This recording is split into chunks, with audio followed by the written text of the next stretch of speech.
우리가 지난주일 청년주일로 지냈고요. 그 전주일에 우리 성령의 열매 첫 번째 맛, 첫 번째 특성인 사랑을 나눴는데요. 그렇게 이 한 주간, 두 주간 지나오시면서 여러분에게 사랑을 실천해 보시라 권면을 했는데 사랑을 실천해 보셨나요? 자신 있는 대답이 안 나옵니다. 그렇죠? 물론 이 성경이 말하는 사랑은 너무너무 위대하고 고귀해 보였죠. 예수님이 자기를 배반할 그 가룟 유다의 발까지 씻겨주시면서 끝까지 무조건적으로 사랑하는 그 사랑을 생각해 보면 나는 평생 가도 그런 사랑은 못할 것 같다라는 그런 생각이 먼저 들기도 합니다. 저도 자신이 없습니다. 저를 배반할 사람을 내가 무조건적으로 사랑할 수 있을까? 있는 그대로 사랑할 수 있을까? 자신이 없습니다. 하지만 우리는 계속해서 복음을 통해서 듣고 있는 것이 있죠. 그게 무엇입니까? 우리는 정말 그렇게 사랑을 행할 수 있는 존재가 아닙니다. 존재가 못 됩니다.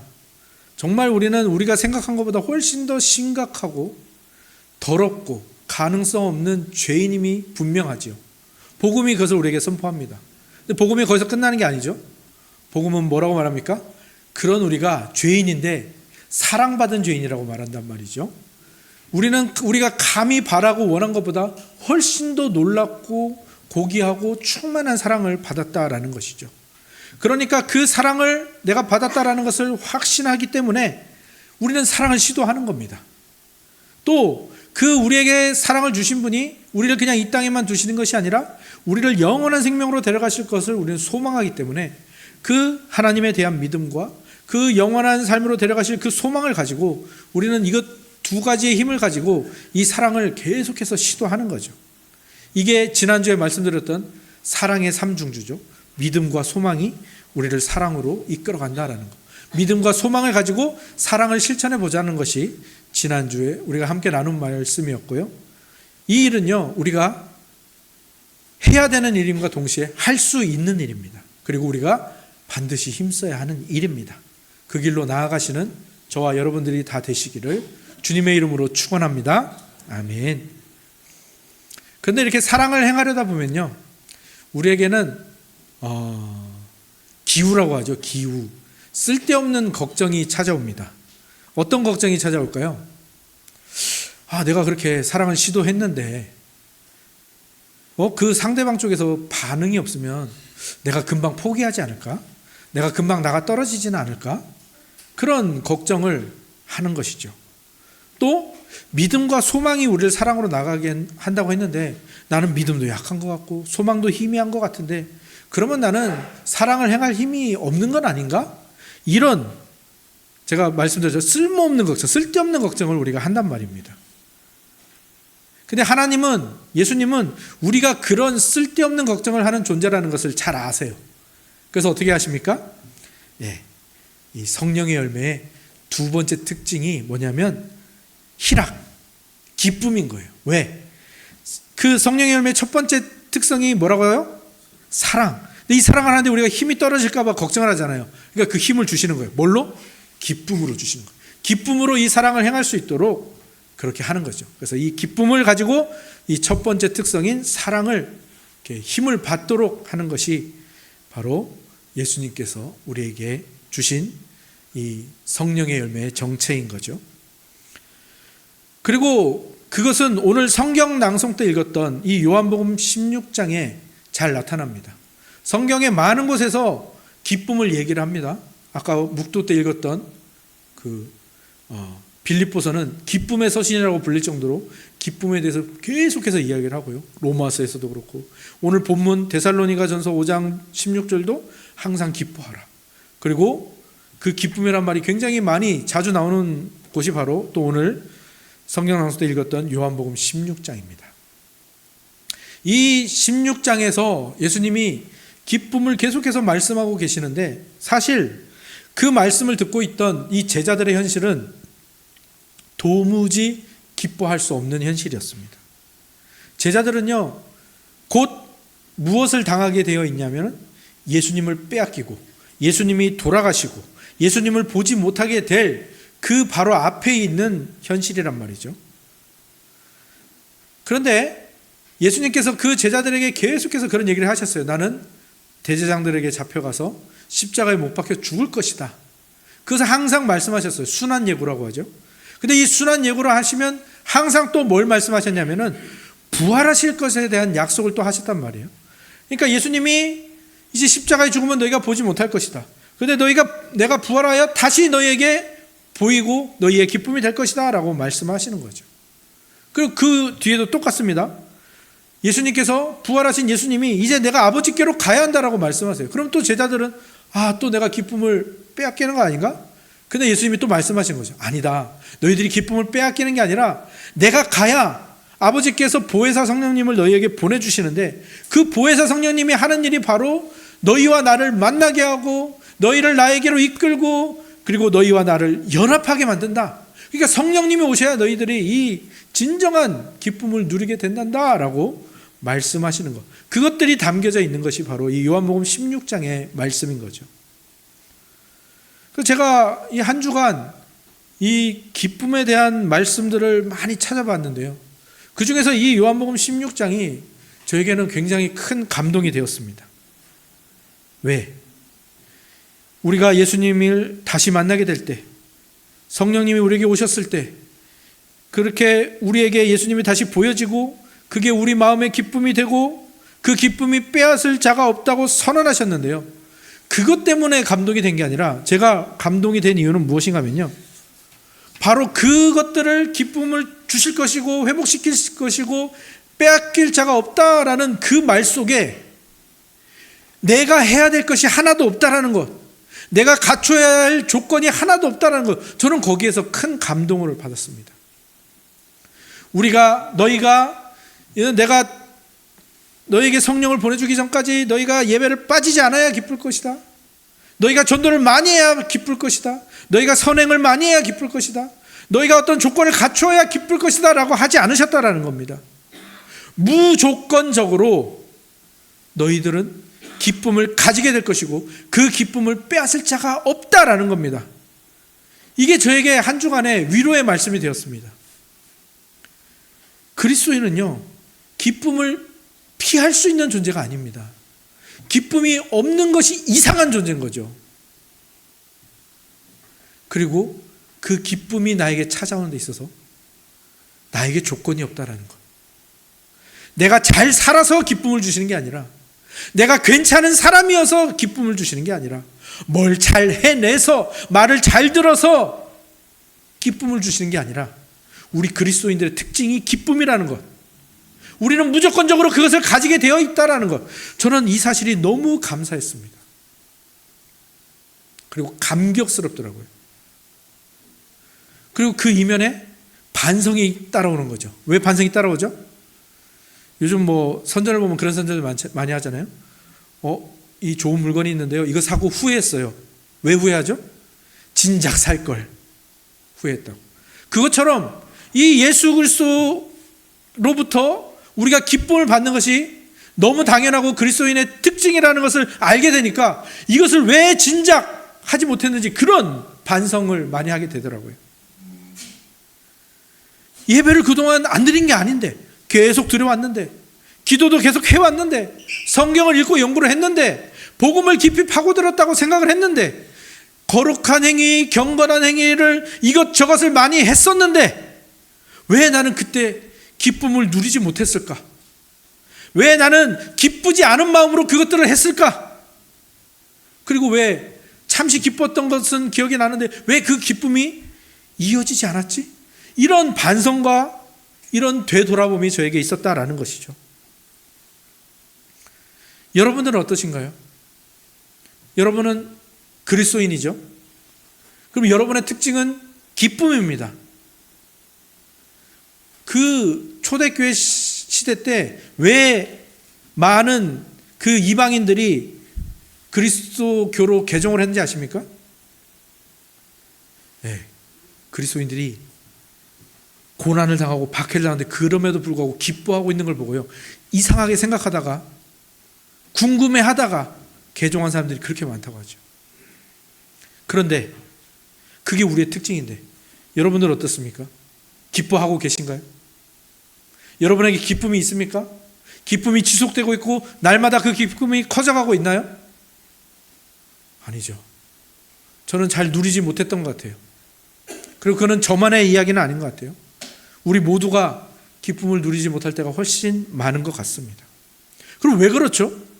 그리스도인은 당연히 기쁨을 누리는 존재인데 왜 우리는 이 기쁨을 자주 잃어버리고 자주 생각하지 못하고 왜 자주 이어가지 못하는 걸까요? 그 이유는 분명합니다. 우리가 누구인지를 제대로 우리는 알지 못하는 거예요. 지식적으로는 알겠죠. 아, 나는 그런 존재로 창조됐어. 하나님의 형상으로 창조됐어. 나는 하나님이 나를 사랑하시기 위해서 나를 창조하셨어. 글자, 문장으로는 아는데 그게 삶과 현실로 나에게 다가오지 않는 거죠. 그러니까 기쁨을 누리지 못하는 겁니다. 마틴 로이드 존스 목사님은 그 상태를 영적 침체라고 부릅니다. 그리스도인들이 너무 자주 좌절에 빠지고 불행에 빠져서 마치 자기에게 자유가 없는 것처럼 자기에게 기쁨이 없는 것처럼 느끼고 행동하는 그것을 영적 침체라고 부른다 말이죠. 그리고 많은 이들이 교회를 떠난 이유가 바로 이 영적 침체에 있다라고 말씀하셨습니다. 이러한 영적 침체의 원인이 뭡니까? 자기의 생각과 또 그 복음, 예수 그리스도로부터 주어진 복음을 제대로 바라보지 못하기 때문이에요. 거기에 대해서 내 생각과 내 의견과 내 상식으로 그것을 가려놓기 때문이죠. 내 현실이 더 급해. 내 상황이 더 급박해, 긴급해 하면서 그걸로 가려놓기 때문이죠. 사실 복음이라는 말은요, 헬라어로 유앙겔리온이라는 말인데 복된 소식, 기쁜 소식, 행복한 소식이라는 뜻이에요. 그러니까 복음을 받은 사람은 기쁜 소식을 들은 겁니다. 그런데 왜 영적 침체가 찾아옵니까? 진짜 복음이 가려지고 가짜 복음에 눈을 떠 있기 때문이죠. 그 가짜 복음에 눈 떠 있으면 내가 창조되었다라는 거, 하나님의 형상으로 창조됐다는 것은 글자로, 문장으로는 알지만 그게 삶으로 다가오지 못하는 거죠.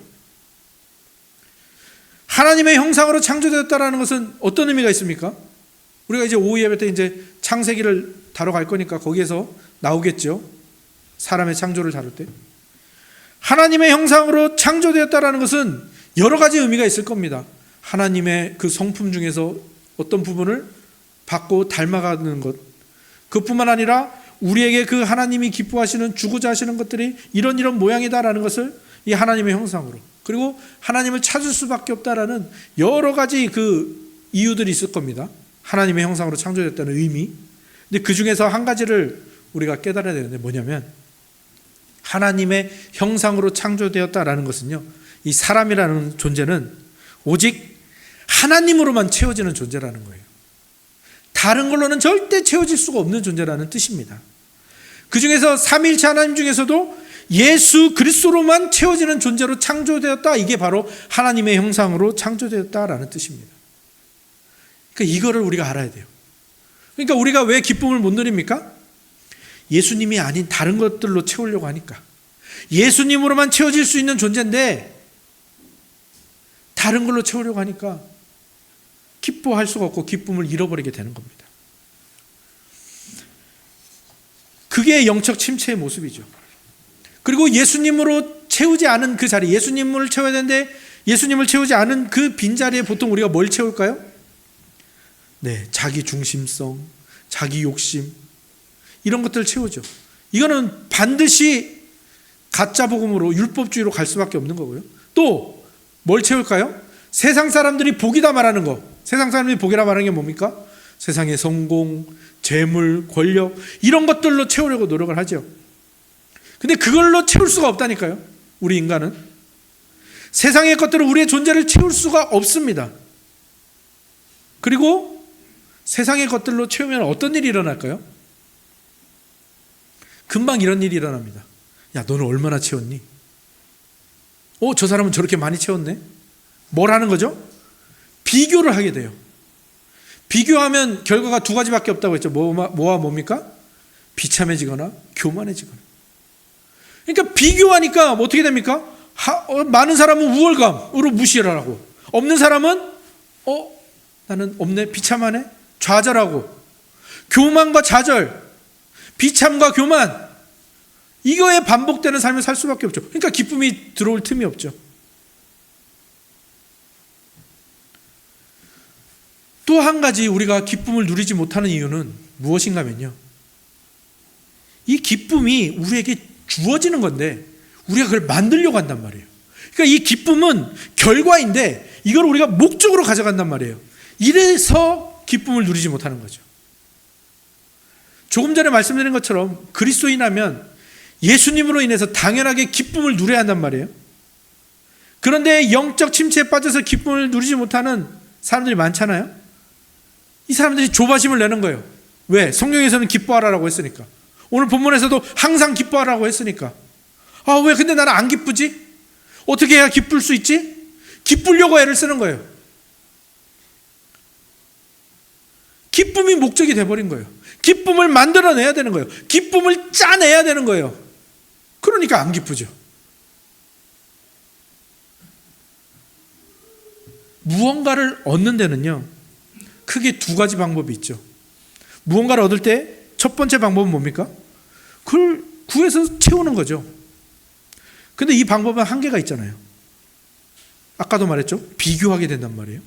비교하면 어떻게 됩니까? 더 채워야 돼. 근데 세상이 말하는 기쁨, 이 성경이 말하는 기쁨 말고 세상이 말하는 이 쾌락은 항상 그렇잖아요. 어느 정도에 우리가 세상 것으로 쾌락을 누렸습니다. 처음 막 소고기를 처음 먹어보니까 우와, 너무 맛있어. 예전에 어떤 집사님이 그 얘기를 해주셨어요. 자기는 어렸을 때 집에서 소고기를 먹어본 적 한 번도 먹어본 적이 없대요. 형제들이 많으니까 그냥 기껏 먹어야 닭고기, 돼지고기였던 거예요. 근데 결혼하고 나서 소고기를 처음 먹었는데 이렇게 맛있는 게 있는지 몰랐다는 거죠. 근데 어떻게 됩니까? 처음에 먹을 때는 그렇죠. 근데 그 다음에 먹을 때는 그 처음 먹었을 때 감동이 있습니까? 없어요. 더 좋은 걸 먹어야 그 감동이, 그 기쁨이 또 오는 거죠. 세상의 쾌락은 다 그래요. 그래서 항상 처음에 채웠다고 생각했는데 그 다음에는 똑같은 것을 채웠을 때 기쁨이 느껴지지 않는 거죠. 더 크거나 더 강한 거, 아니면 더 고급진 거, 하여튼 뭐라도 좀 더 달라야 되는 거예요. 그러면 또 다른 욕망을 불러오게 되겠죠. 왜? 돈이나 권력이 많은 사람들, 유명한 사람들, 셀럽들, 이런 사람들이 왜 마지막에, 다는 아니지만 왜 그 중에 많은 사람들이 왜 마지막에 도박에 손을 대고 성적인 중독에 손을 대고 마약에 손을 대고 왜 범죄에 손을 댑니까? 그러니까 돈이 많고 권력이 있으니까 해볼 거 다 해본 거예요. 더 이상은 그 안에서 누릴 수 있는 쾌락이 없는 거죠. 더 이상은 도파민이 나오지 않는 거예요. 뭘 해도. 그러니까 일탈을 하고, 그러니까 도박과 마약까지 가게 되는 것이죠.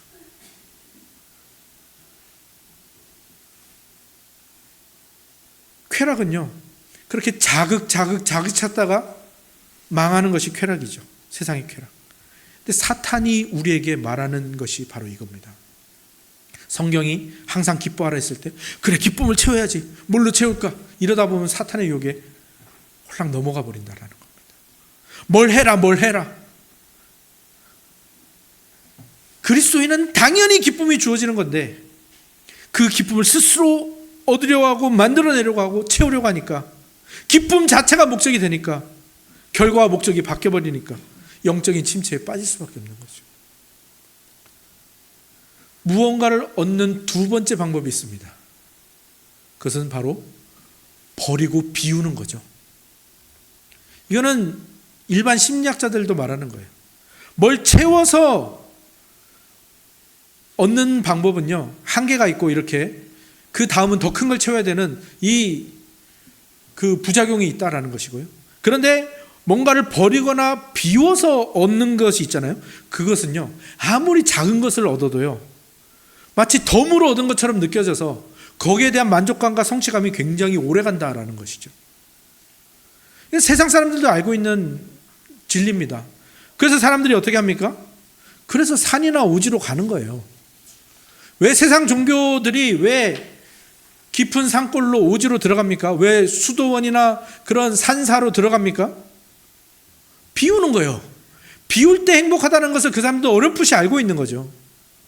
왜 여행을 가고 캠핑을 가고 왜 그런데 바닷가에 가서 불멍을 하고 물멍을 하고 그런 일을 왜 합니까?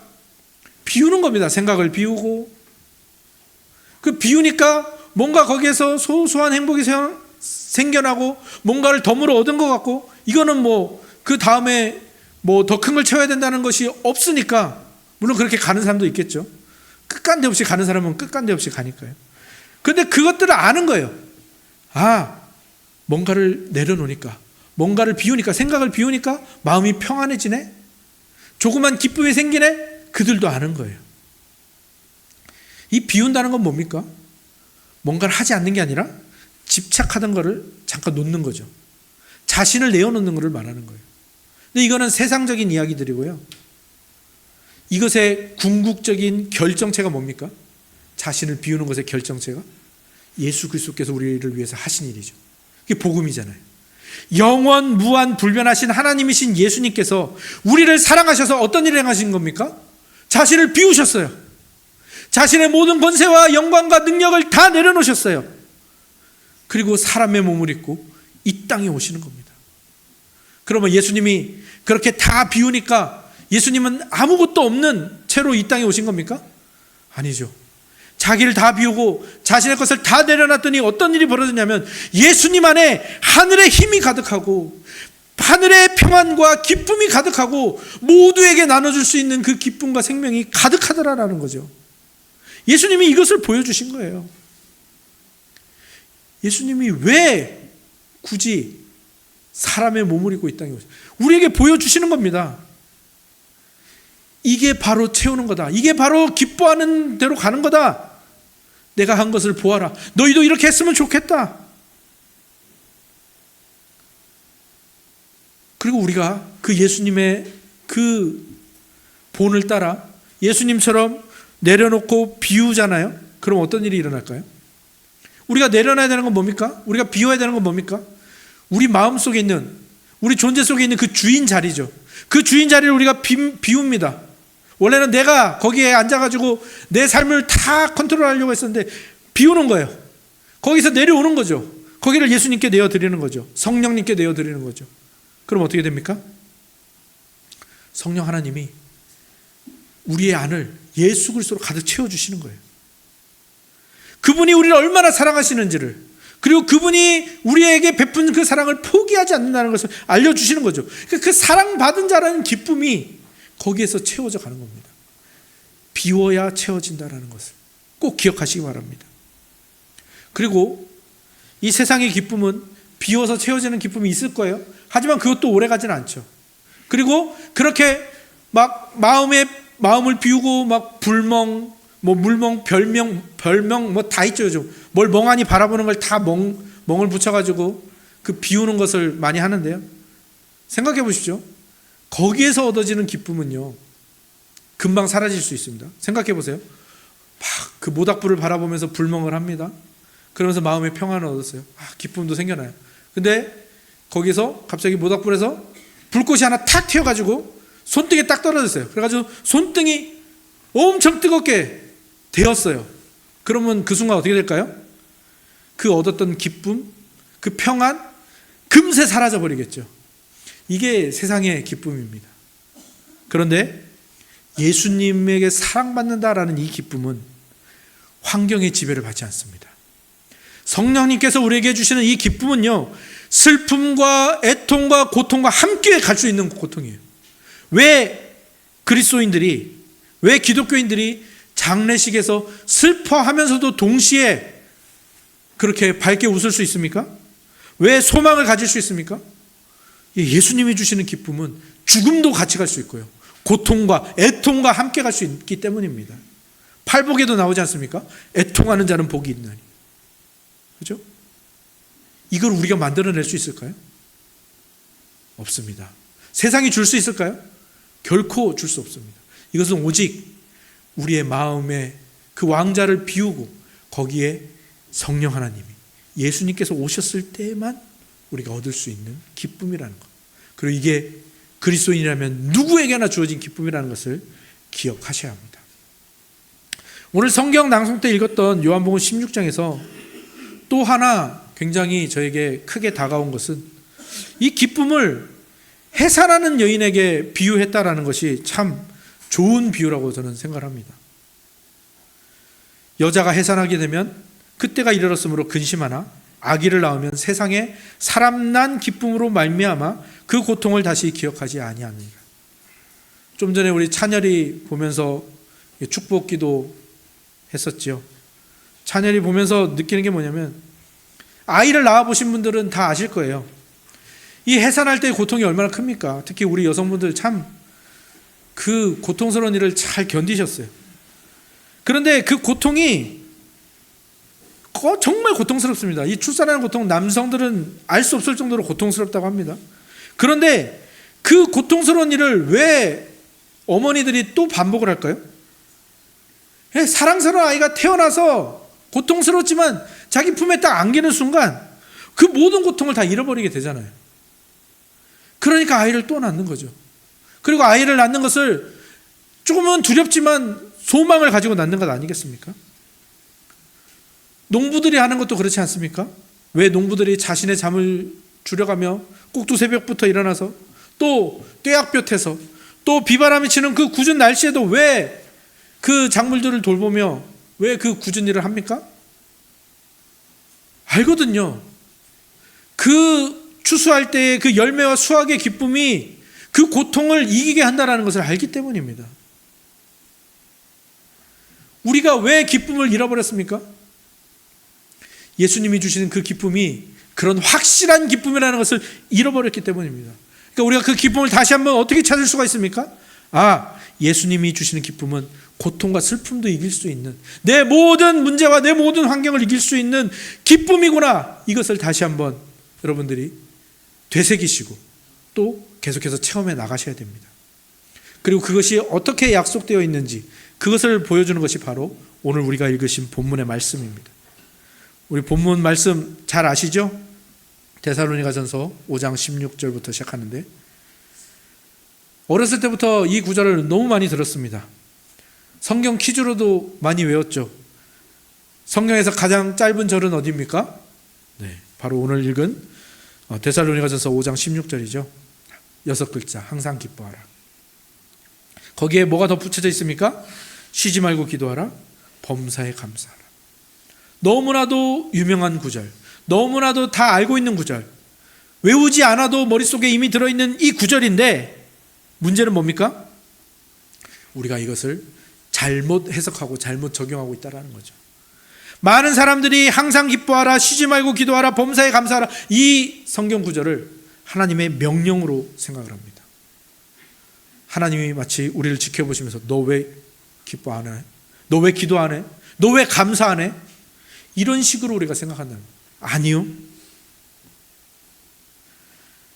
범사에 감사하라, 그 다음에 어떤 말이 붙여져 있습니까? 같이 한번 읽어볼까요? 18절. 범사에 감사하라, 그 뒷부분 시작. 이것이 그리스도 예수 안에서 너희를 향하신 하나님의 뜻이니라. 여기서 이 뜻이란 말이 무슨 말입니까? 명령이란 뜻 말입니까? 아니죠. 이건 뭐냐면요, 하나님의 의지라는 거예요.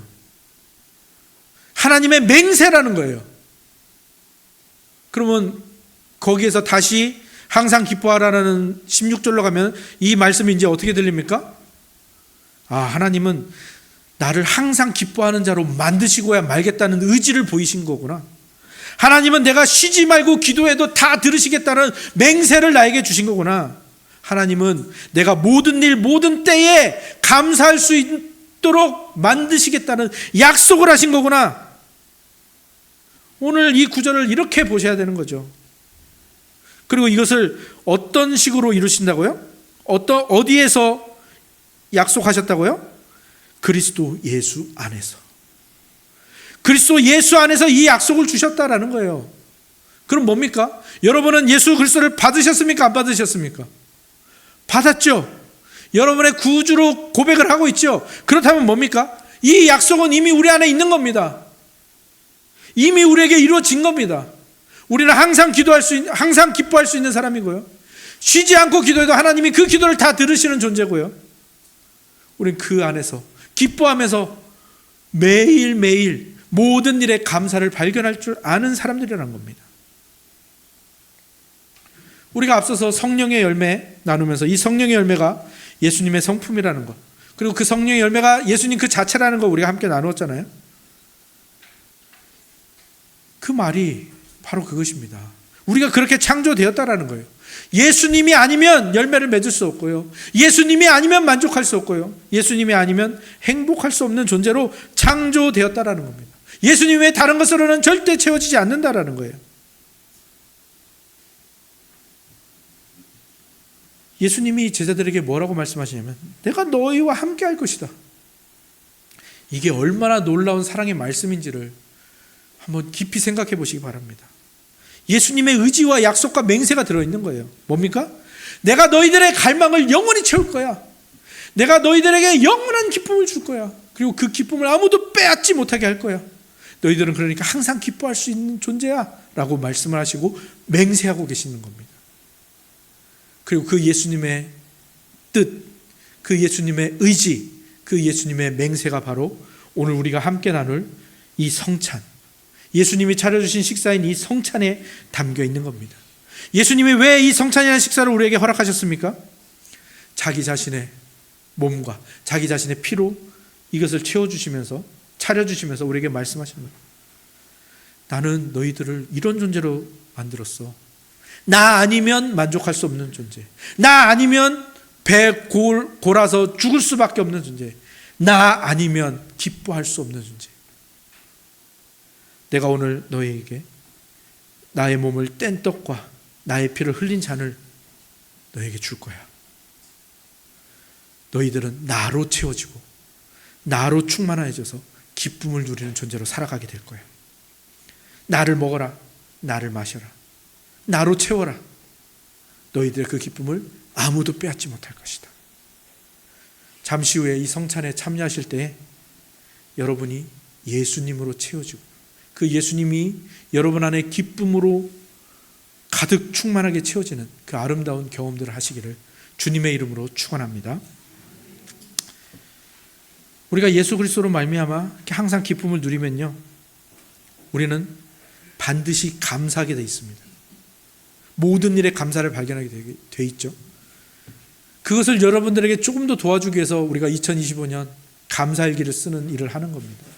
그리고 그 감사일기를 쓰면서 뭐 하라고 했죠? 하루에 5가지 이상, 그리고 주 5일 이상 하면서 그 다음에 뭐가 붙어 있죠? 그 감사한 걸 가지고 5분 이상 기도하기. 쉬지 않고 기도하는 이 훈련을 하는 거예요. 왜? 항상 기뻐하기 위해서요. 감사일기를 쓰면서 기도하시고요. 또 새벽 예배 때 좀 어렵더라도 나와서 한번 기도해 보세요. 수요 기도회 때 직장 퇴근하고 피곤하지만 시간 잘 안 맞지만 그래도 한번 오셔서 기도해 보세요. 기도를 배우시는 겁니다. 왜? 그것들이 다 뭘로 이어진다고요? 내가 항상 기뻐하는 존재구나. 이 기쁨을 잃지 않는 대로 이어진다고요.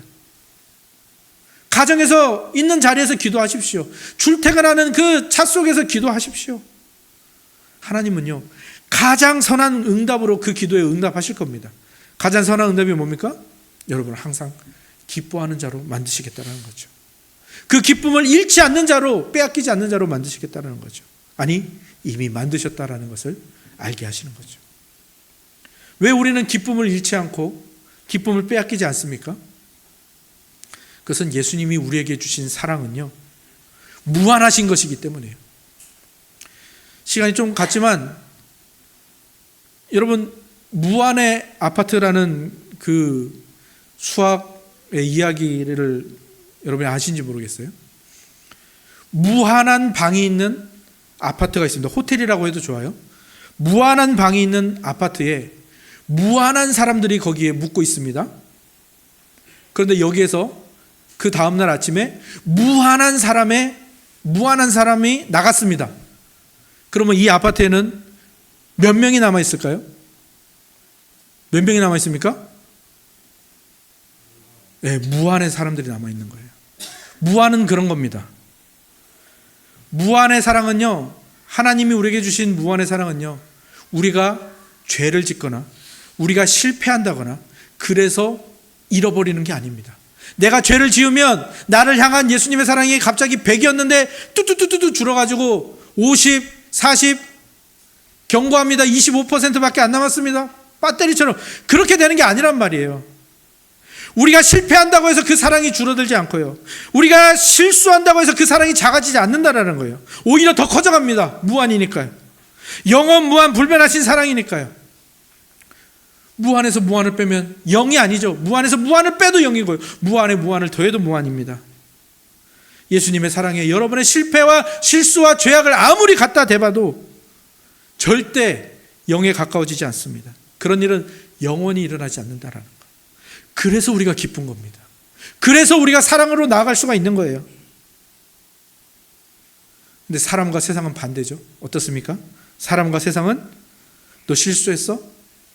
탈락. 너 실패했어? 손절. 거기에 쫓아가면 우리는 기쁨을 더 이상 누릴 수가 없죠. 그러나 예수님이 영원 무한 불변하신 사랑으로 우리를 사랑하신다는 그 사실, 그분으로 채워지고 그분을 경험할 때 우리 안에 생겨난 이 기쁨은 아무도 뺏어갈 수 없고요, 아무도 훔쳐갈 수 없습니다. 그 그리스도의 기쁨을 누리기 위하여 오늘도 예수 그리스도께로 나오십시오. 그분이 여러분의 마음속에 영원 무한 불변한 기쁨을 채워주실 것입니다.